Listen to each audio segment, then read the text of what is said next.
What's up everybody, Damon here, and in today's gaming news, at least one analyst now thinks he knows when PS6 is coming.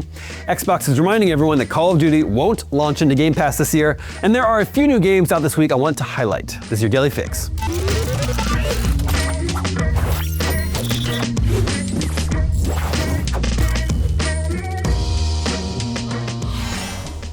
As the video game world digests Sony's shock decision to kill video game discs on PlayStation consoles starting January 2028, analysts believe it sends a strong signal about the PS6, including when it will come out. Sony has yet to announce the PS6, although it has spoken about its next-generation hardware plans on a number of occasions. So we know a new console is coming, but when exactly? Piers Harding-Rolls, games industry analyst at Ampere, tweeted to say that the January 2028 cutoff for on-disc PlayStation games almost certainly guarantees that PS6 won't arrive until 2028 at the earliest. In fact, Harding-Rolls' expectation is that PS6 will launch at the end of 2028. But Sony's announcement also suggests the standard version of a PS6 will not include a physical media disk drive.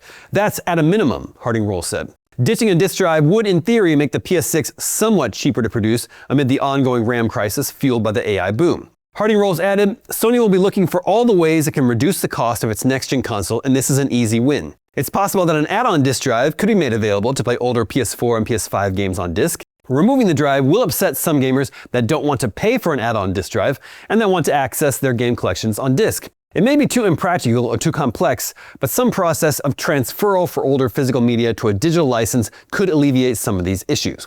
But could the PS6 be something entirely unexpected? Last month, Sony suggested its next-gen console could work like the Nintendo Switch by enabling a seamless experience that can be enjoyed naturally beyond the living room. Moving on, Microsoft is sending notifications out to Xbox Game Pass members, reminding them that Call of Duty Modern Warfare 4 won't be in the subscription service this year, so if they want to play the game at launch, they'll have to buy it.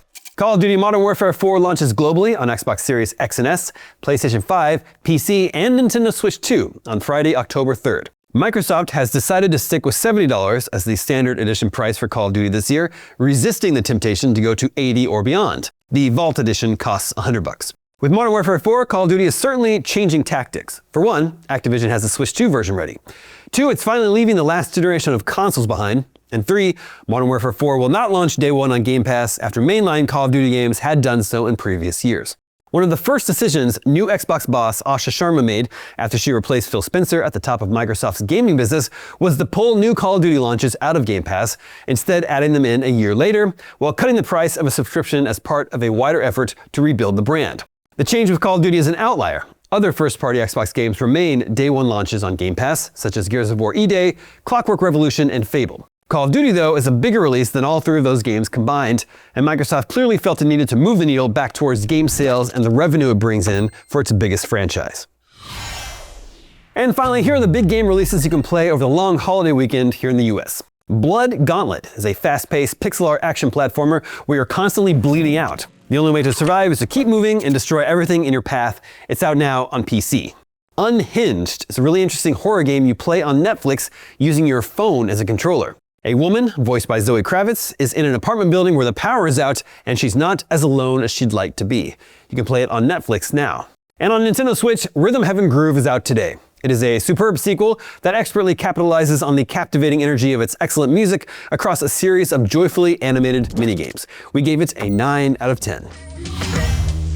And that is your Daily Fix for Thursday, July 2nd. Now that you're caught up on the news, watch our Rhythm Heaven Groove review. I'm Damon Hatfield, and for all your video game news, stay tuned to IGN.